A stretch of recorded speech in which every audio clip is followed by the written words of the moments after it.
Hey folks, Dave Temple here. As you know, my podcast is all about talking to some of the best thriller writers in the world. But now, after nearly 2.5 years, I think it's time I toot my own horn. So with that, I'm offering my thriller, The Poser, for sale. This thriller stars Hollywood detective Patricia Pat Norelli, a rookie cop working the overnight beat when one of Hollywood's biggest stars is found dead in her Hollywood Hills home. The only problem, the star just won an Oscar and is found dead only hours later. Now, Pat sees this as a way to forge her own path and muscles her way into the case. Soon, she and partner Detective Stuart Brown find themselves deep inside a complex case with more questions than answers and a ghost of a killer. Now, this isn't my first self-published book, but it's the first one I'm very confident you're going to like. I'm pretty proud of it. And for the rest of this month, you can get the ebook for only $5.95 or the paperback for $13.95. Now, since I do this weekly podcast as a free service, perhaps you'd consider this a way to help out your fellow thriller author. Okay, here's the link, davidtemplebooks.com/books. Okay, there you'll see The Poser. Just click and you're on your way. Again, the link is davidtemplebooks.com/books. Otherwise, just head over to Amazon. Okay, thanks for your support, and now on with the show. Hello and welcome to the 33rd episode of The Thriller Zone. I'm your host, David Temple. On today's show, we have an author who's brand new on the scene with a book Peter Farris calls a rollicking Old Testament ass whoopin'.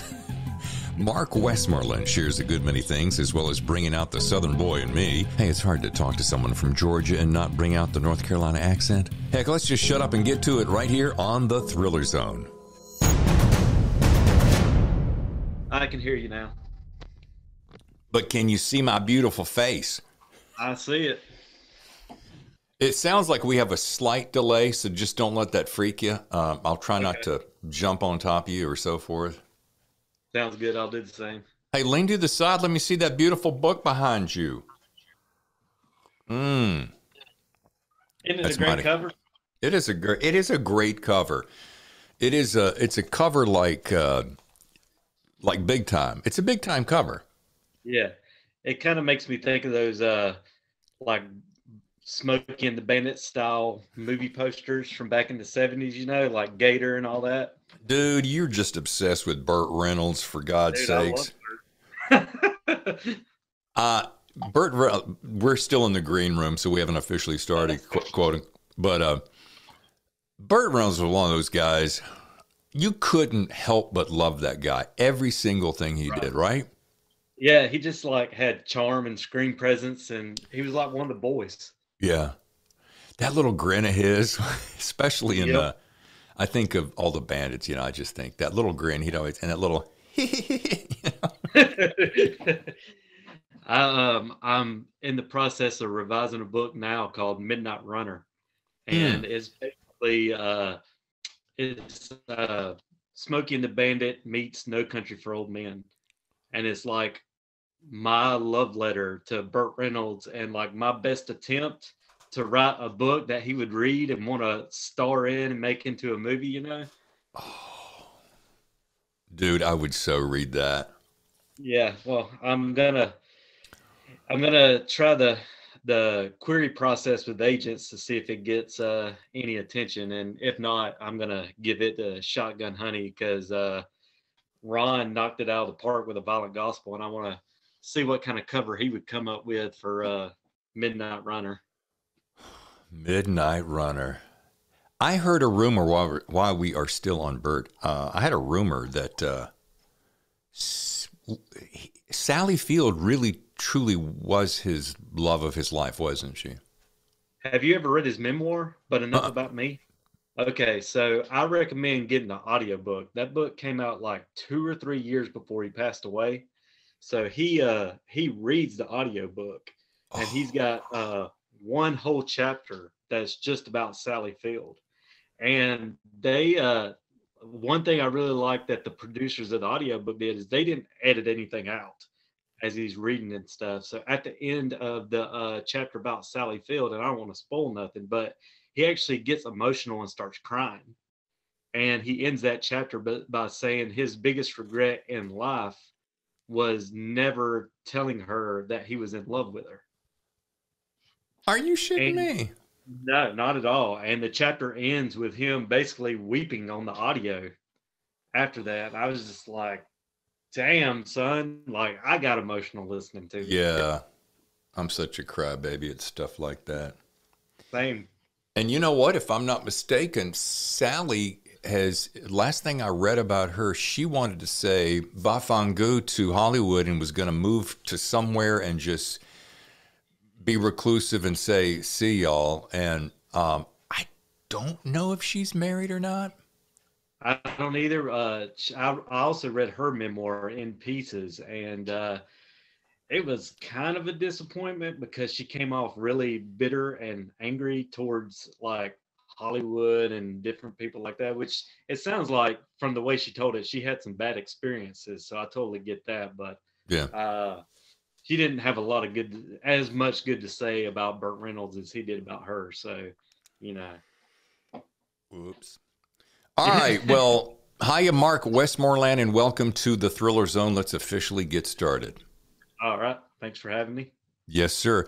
We're going to get to, as we mentioned earlier, a vicious gospel, which is there behind you in just a second. But I want to first talk about you. Now, with that heavy New York accent of yours, what part of Bronx or is it Queens you're from? I'm from Harlem, actually.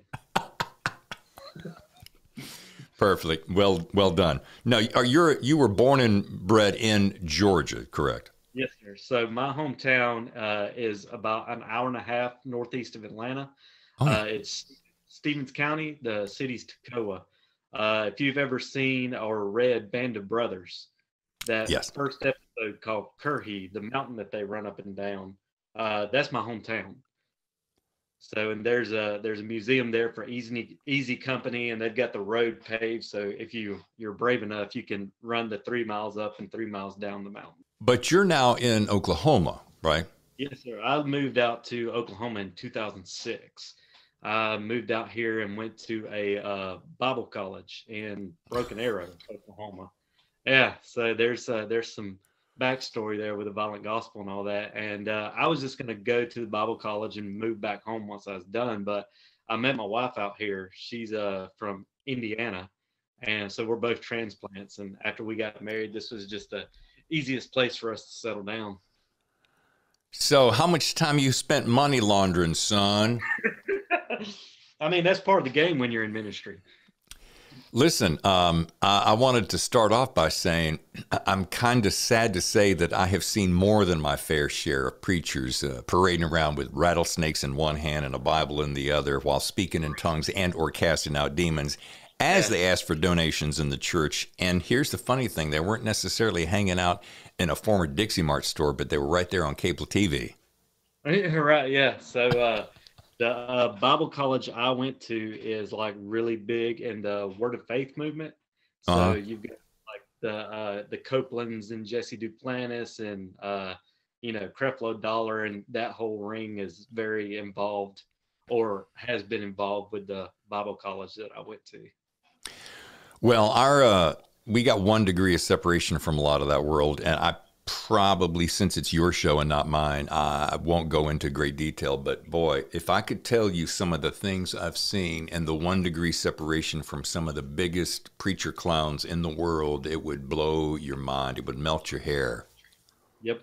I mean, I worked part-time for that ministry for about a year. So I've seen a lot of the behind the scenes type stuff. So I'm sure we could trade stories for yes, we could trade. About an hour or two. Yeah, and I don't want to be, this reminds me of a book that I've had about 10 years in the making. It's a nonfiction book that has to do with spirituality and religion. And I don't know if I've shared this with my audience, but I said that I would write it once my mother passed away because it would offend her too badly, because she was quite a faithful woman and she has passed away recently, sadly. But so it's time to write this book. And when I write that book, I'll have you back on and we'll share some of that some of that laundry. Yeah, love to read it too. Now, this is your novella debut. Matter of fact, I was trying to find anything. This is your debut. Yeah, that's my debut. That is humongoid. And yeah, so I wrote this book. So Shotgun Honey was open for submissions in 2020, and their deadline was March 28th. So, and I really had no plans of submitting anything to them. And I was working on another Mac Dooling novel called Watch These Mountains Burn. And that book kind of reached a stalling point, and I just like didn't know what to do with it. And I had written a short story where Mac's brother appears in it, because for the longest time I've been writing about Mac for 3 or 4 years. And he was great as a solo character, but then I'm like, there's just something missing with him. And then I wrote a short story where he had a brother, and I'm like, that's the missing piece once Marshall appeared. And so I got the idea for a violent gospel and started writing it. And I started writing it in February of 2020 and finished it around March 26th, like 2 days before the Shotgun Honey deadline. And basically, I didn't do like any revisions on it, or I just sent Shotgun Honey the first draft and like basically hoped and prayed for the best. And they got it in March of 2020, and they Ron Phillips, the editor there, offered me a book deal over Twitter in September of 2020. Yeah, so he made this long like Twitter thread about his plans for Shotgun Honey in the upcoming year. And I've got a buddy who's also published with Shotgun Honey. I was at work at my day job, and he texted me and he's like, have you been on Twitter today? And I was just like, no, I'm at work. And he's like, you should probably get on there. So right as I pull up my Twitter app on my phone, I get an email from Shotgun Honey and it was from Ron. And he's like, hey man, don't know if the book is still available. I hope that it is. But I just offered you a book deal over Twitter. And I was just like, dude, I'm like, you're the only publisher I sent the book to, so it's all yours. This is your own version of a Cinderella story. And the fact that he sent you the offer over Twitter, now that's different. I haven't. You're bringing out my Southern accent. I can't. It's so funny. My North Carolina is coming out fierce. Embrace it. Yeah, embrace it, brother. Daddy done got you good. God, I don't think I've ever heard that before. But you know what? This is what I love about this, Mark, is that there are no more rules anymore. Right. And as Wanda Morris said on the show this past Monday, forget the rules. Write the book you want to write, and if it's good and resonates with people, they'll pick it up. Right. I forget who it was that said it, but my approach is, I heard this advice and I've always embraced it, is like, write the book that you want to read. Like you can like study the market, see what's selling, see what's appealing to general audiences, and you can write that.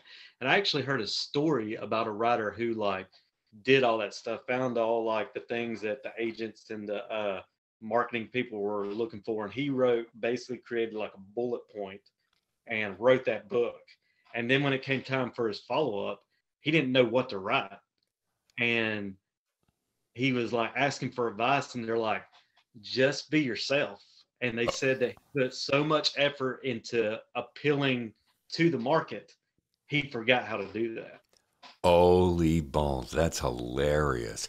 Yeah. And another thing I've heard so many people say, I think the last person I heard say this is either Paula Meunier, the agent, or Kent Kruger, the author, said, if you write specifically to market, the minute that the market shifts, you're on the shore, because you're left behind because the market has changed and now you've written specifically to that. So I'm with you. And I've always said, just like you want to cook what you want to cook because people are going to go, wow, look at this, because you put all your passion and your attention and your focus and your practice into it, it's just logically going to be probably your best stuff. Right. And it goes back to that, the old advice of write what you know. Right. And I am sitting on a fence on that, tell you the truth, Mark. There is a write what you know, meaning, let's say, for instance, I know a little bit about guns and I know a little bit about action, but I'm not a Navy SEAL and I haven't served my country. So, Right. but I have a great imagination, so I want to write that. But there are guys who really live in that world, so maybe they're better for it. However, if you got a great imagination, you write a great story, Yeah. and it There's always just, going to be an element of make believe to it. that's why it's called fiction. Exactly. Yeah. Like Okay. Look. I'm not a gun guy either, so I'm always like hitting up all my writer buddies, like, tell me what I need to know about this, or stuff Yeah. like that. Let me back up a second because tell my audience who doesn't know who Shotgun Honey is and Down and Out Books. Who are they? What do they do? So Shotgun Honey is an online magazine and publisher. They publish flash fiction, 750 words or less. And so that's how I started my relationship with Shotgun Honey, is by submitting flash fiction to them. And they're not an easy magazine to get into. So like once I first started writing crime fiction, like my big goal at the time was to just get a short story published with them.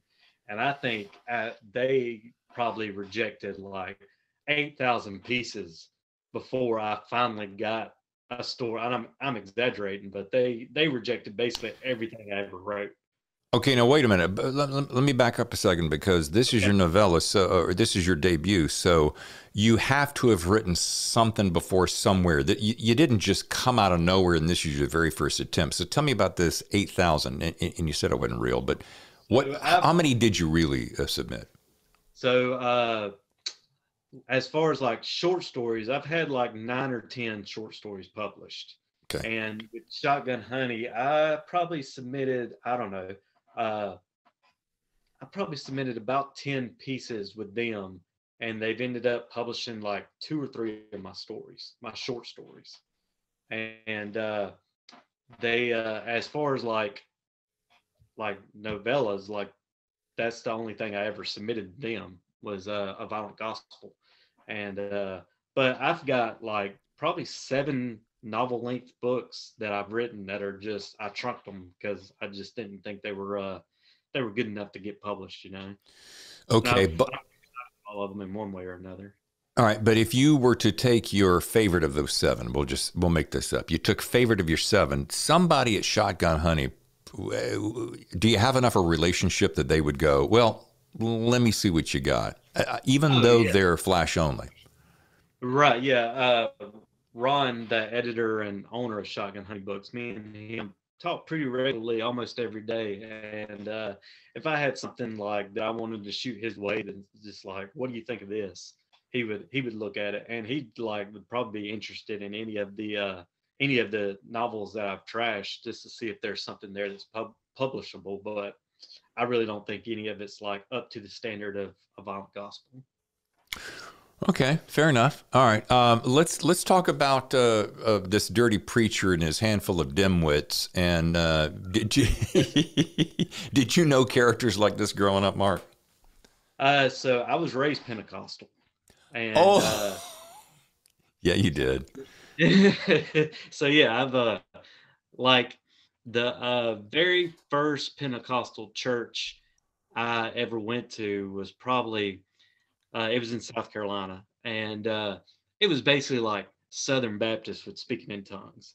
It wasn't like super charismatic, or like you'd always have like the old timers there that would talk about the old Holy Ghost services where people would dance in the aisles and run on the pews, and have like pray for people's healing and all that stuff. But Yeah. you never saw any of I never saw any of it while I was going there. And then we moved on from that church and started going to a mega church in Greenville, South Carolina, that was like on the opposite end of the extreme, where they were really charismatic. They had like a rock and roll band leading worship, and it got pretty wild sometimes. And I had a minister friend there that got me turned on to the Bible college that I ended up going to. And the Bible college that I went to is Pentecostal, and it got they get pretty wild there. So yeah, I've and you get all kinds of, like when you're in that, and you're around all kinds of different types of characters anyway. Right. And so like Randy Jessup, the preacher in A Violent Gospel, is kind of like a combination of like the minister from that mega church I went to in South Carolina, and then just some different personality traits of like some of my classmates from Bible college. All right. Well, you're reading my very next question, because I said your pastor Harper Llewellyn is quite the character in a lot of the, like some of the preachers I know. So who did you base him on? So you just answered. That's perfect. I do like the fact, this is so funny. This is what got my attention. By the way, when I was hanging out in Pentecostal circles for a very short time, we called them chandelier swingers. Yeah, get that every now and then. Yeah. But what caught my attention was the fact that he has got quite the healthy command of the Holy Scriptures. Right. Yeah, and that's like that was like when I first wrote like the first draft of the Violent Gospel, he didn't really throw around scriptures like that. Mm-hmm. It was just like these like semi-religious like quotes and sayings and stuff like that. And I started thinking about when I was in Bible college and everybody had their scriptures, and like you'd get into debates and stuff like that, and they would just like we basically did our best to memorize the book. And I'm like, if he's a minister, he would use scripture against people and basically use it like a weapon. And so I wanted that to be like an aspect of his character, like where he manipulates and, you know, gets people to do his bidding because he's in command of scripture like that. Yeah. So I want to, if it's not too personal, I do want to drill down. How much of that world do you still, let's just use the word embrace? I'm just curious. That's a good question. I got to think about that. Like, take your time. Yeah, sure. Like I still consider myself to be a Christian. My wife and I still attend church and whatnot, but like there's like from the more charismatic extreme of it, there's like a lot of it that I don't embrace as much now, because looking back on it, that's like, I know what I want to say, but it's kind of hard to say it like I want to without I don't want to sound disrespectful for the, you know, friends and stuff that are still involved in that world. Dude, you got me with that one. I love getting people because it happens so rarely. Okay, so a lot of the more like manipulative aspects of it, mm-hmm. You know, like for example, like money, like it was always like whatever you give, you'll receive back. Mm-hmm. And that's just a way to, like, if you get people to believe that if you give, like, you know, you're so much to God, he's going to give you back that with interest or whatever. That's what they like to say. And and just knowing like some of the struggles people had, like, you know, not being able to pay their mortgage or like provide for their kids, but they're giving to the church because they believe that, you know, it's going to come back to them in an increase and they're going to get wealthy by giving to the church. That's just not true. Somebody's going to get wealthy. It isn't going to be them. Yeah. Right. And it never was. Yeah. Yeah. Oh boy. Do I want to open up a can of whoop ass, but I'm not going to do it. This got deep. Yeah. Well, you know, sometimes the show, you know, that's a good thing about hanging out with me is that, you know, I can sit here and talk about your book all day long, but everybody else on the planet's going to do the exact same thing. I like to get inside your head and inside your world. But, and again, I'm with you, Mark. No disrespect to any. I believe this one thing. Everybody should believe what they want to believe. Right. You should have the freedom to go to whatever church, believe whatever you want. And if I don't believe your way, Mark, you should look at me and go, okay, cool, be on your way. Just agree to disagree. But exactly. But the people who, and there are many people out there, and I'll say this very succinctly, believe that their way is the single only way and every other way is complete blasphemy, I got a little problem with that. Yeah, same here. All right. Well, the book is fun. It's a novella, so you can rip through it pretty much in one sitting. Let me see here. It is 150 pages. 130 pages. And you're going to get a little gospel in here. You're going to get some violence, but you're going to get some good God's word in it. Actually, it is a great little testimony, if you will, borrow the phrase, that you do have scriptures in it. So there should be. I like how Peter Farris, the blurb on the back, he said it's an Old Testament ass whooping. That is one of my favorite. And one rollicking Old Testament ass whooping of a debut. That's the thing about you, brother. Let me check inside. This is what got my attention. And I want this gentleman on my show so bad because he is such a terrific writer and he's such a... Everything I've heard about him is wonderful. Is this essay Sean Cosby? Oh, he's the best. Me and him are Twitter buddies, and I want to hang out with him in person like so bad. And was hoping that was going to happen at BoucherCon this year in New Orleans, but that ended up getting canceled. But so when it comes to blurbs, I've got no shame, and I totally believe in riding coattails. If they're provided. So I just, I made like a wish list of everyone I wanted to blurb the book, and pretty much went almost batted 1,000 on that. I only had like one author who didn't reply to me, but I wanted like Sean, and I wanted Brian Panwich and Peter Farris, because so before I got into writing Southern crime fiction, I was like, I wrote fantasy, like the Wheel of Time, Lord of the Rings style fantasy, and it took me about 5 years to realize I sucked at that. And I got into Southern fiction because of Peter Farris, and he's got a book called Last Call for the Living that just like, he's writing about North Georgia, and he's got some similar elements in that book that are in a violent gospel. And then I discovered Brian Panowich, his Bull Mountain series, which is also set in North Georgia, and I'm like, these guys are writing about people I grew up with. And so I'm like, I can do this. And I was like living out here in Oklahoma, getting homesick. And I'm like, maybe that's like a cure for homesickness, is writing about home. And so that's what got me on the path of writing Southern crime fiction. And those two guys were like two of the first people I emailed and asked for blurbs for the book.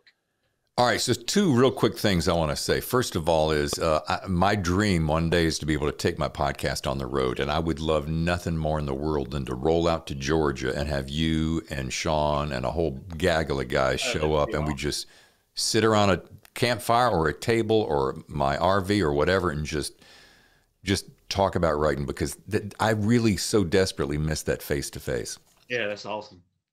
Number two, so you're telling me, and I want you to do this for the writers who listen to the show, you're telling me you just reached out to these guys and said, hey, you sent the book and said, would you read this and would you write a blurb? How did you do it? So I found, went to their personal websites, see if they had a way to contact them, or if they had like a email address where I could reach out to them. And once I found that, I basically said, hey, this is, explained who I was, that I was a fan of theirs, talked about how their like work touched me and influenced me, and said, this is my book. It's coming out on such and such date.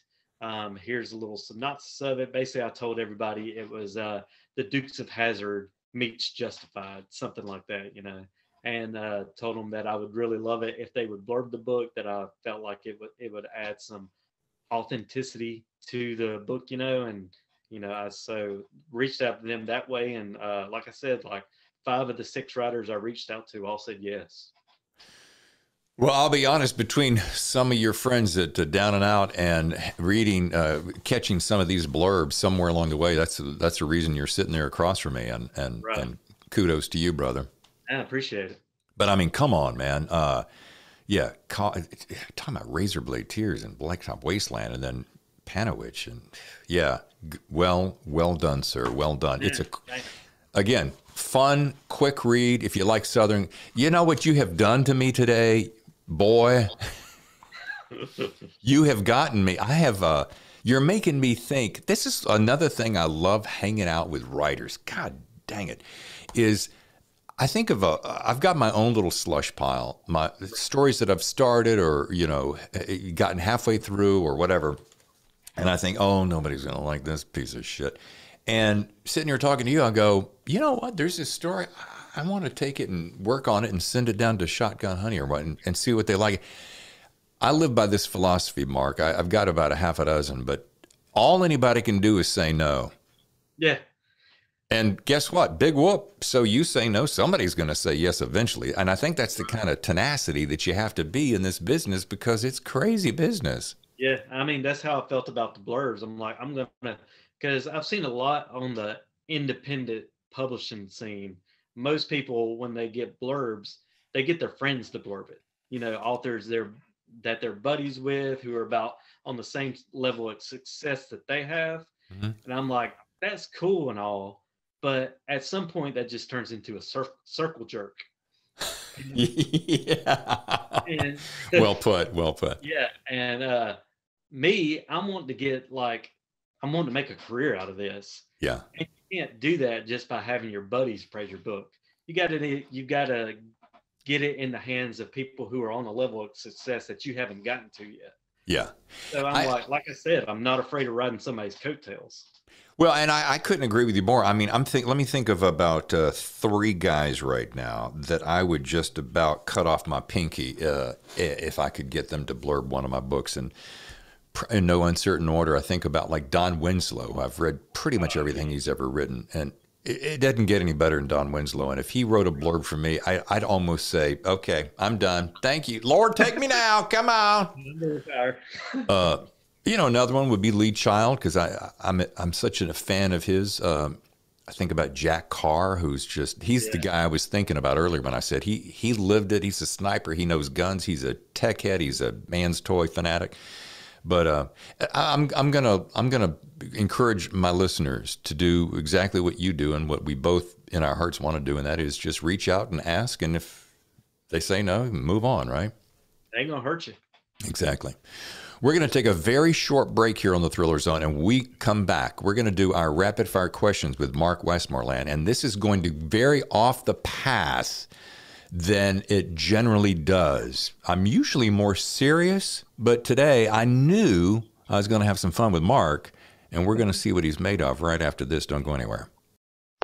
Hi, Dave. It's Dave Darling. I just wanted to drop you a note to say, really enjoying your interviews and your show. Love the guests, and I'm learning a lot as well. I'm also looking forward to being on your show in the new year. I can't wait. Hope things are going good, and I'll talk to you later. Bye for now. Thanks for those mighty kind words, David. And if you'd like to share your compliments, gripes, or suggestions, just go to thethrillerzone.com, click on the red Send a Voicemail button on the right side of the screen, and speak your mind. All input is welcome, and if chosen, will be shared with our audience. Thanks again, David. Hey, y'all. If you're sitting in your Trans Am listening to this podcast right now, it's the Thriller Zone with David Temple, and I'm Mark Westmoreland, author of A Violent Gospel. And now back to the show. You were talking about your wish list of people you want to blurb your book. That's me with Ace Atkins. Oh. Like he's a huge Burt Reynolds fan, and so I don't know how I'm going to do it, but whenever at whatever point Midnight Runner gets published, I'm getting Ace's blurb, even if I have to drive to Oxford and stalk the guy. Well, guess what? Just a little inside scoop. I haven't even announced this yet, I don't think. Ace is going to be on the show That's badass. First week of January. He's kicking off my New Year's show. In season 2 of the Thriller Zone, he's going to be the first guest. That's awesome. Yeah. Don't hold me to this because I got a lot of miles to cover between now and then. But I might have to have you call in. I might cry if that happens. Well, I'll put my arms around you and we'll Hey, I do have to say, since you started the podcast, one thing I've really enjoyed is how it's grown, and your caliber of guests just keeps getting better and better and better. It's really cool to see the podcast grow the way it has. So, well, thank great you. work. Thank you. And Yeah. you know, that means a lot to me, Mark. Yeah. Dude, Um, yeah, you're kicking ass. well, a couple things. You know, we only started this in June. I know. It's crazy. And and I'm saying this with all due respect. I am an equal opportunity chatter. Right. I've been doing this a long time. I love people. I love artists. I love people who create. I don't care if you're a New York Times bestseller or you're a brand new debut novella author. We're all in it together. We're all banging it out, banging the keyboard, trying to make our dreams come true. So, One thing I appreciated, like, I don't struggle with, one of my flaws probably is that I don't really struggle with imposter syndrome. Like, I never get like insecure. Well, there's times I get insecure about like aspects of story and stuff like that, but I've always like had the opinion like, yo, I belong here. But when I saw some of the guests you've had on, like PJ Vernon and William Boyle, and I'm like, I did have a moment where I was like, suffered a little bit of imposter syndrome. Like, man, I'm going to be on that podcast, and he's got people like that on there. So it's really cool. well, I'm very humbled by those kind comments, and I mean that with all sincerity. It's just another one of my tenacity things. I just ask. All you can do is say no. Right. But I will admit, the fact that Ace is kicking off 2022 with me, and we already now booked through. I'm booked up until first or second week of February. Nice. And I could not be happier. It has slowed down my writing, which has been a little bit of a challenge. And I'm so, if I can just share this moment with you, Sure. I'm so torn because I love to write. I've always loved to write. I have never pursued it as much as I have of recent because I didn't think I had the goods. But Right. here's the thing, and I mean this in all the best ways. I have no less than 60 books sitting around me right now that I've either read or have yet to read for this show alone. So Wow. I'm reading at least 2 books a week, and to be able to read it and digest it and make notes and then have the show and then cut the show and for video and then for audio, it's a full-time job. So I'm trying to figure out how to. It sounds like it's a full-time job. I'm trying to figure out how to squeeze that writing in. So I just, without working from 5 a.m. to 9 p.m. Right.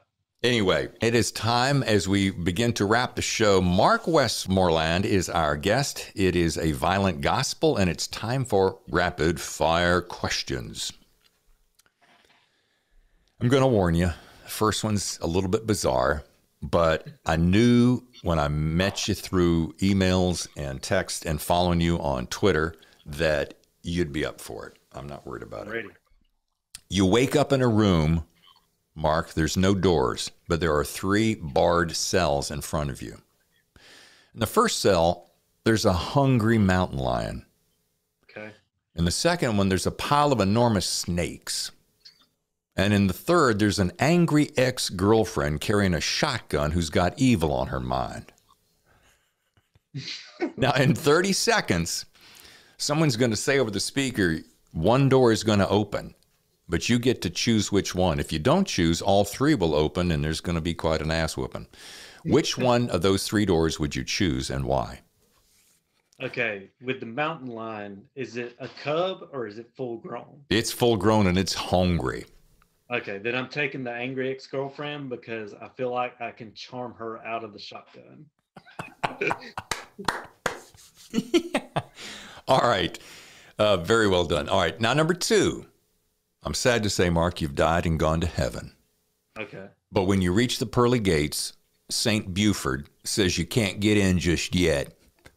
No, you got to go back as Pastor Burt Reynolds and preach the good gospel. What kind of church would it be, and who's going to be your sidekick? Oh, man. Well, if I'm Pastor Burt Reynolds, obviously Snowman is going to be my sidekick.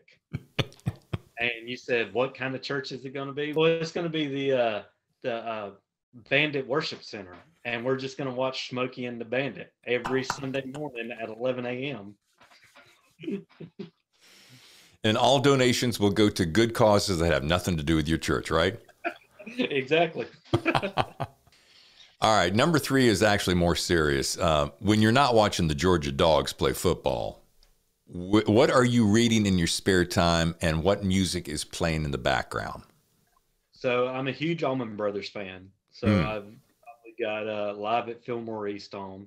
My wife and I actually just flew home to Georgia and hung out in Athens for the weekend to go see one of our favorite bands called the Dirty Guv'nahs, GUV'NAHS.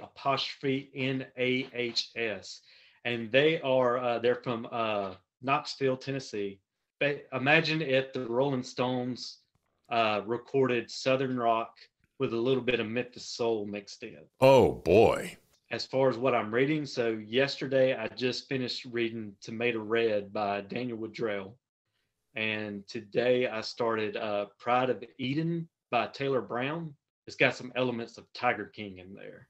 He's one of those writers that he's so good at what he does, it'll piss you off a little bit because it'll have you want to do that too, but you know you don't have the talent to pull it off.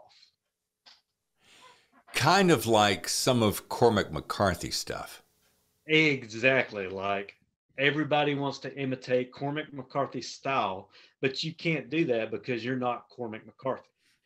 And so that's like Taylor is always like he's got a new book coming out called Wing Walkers.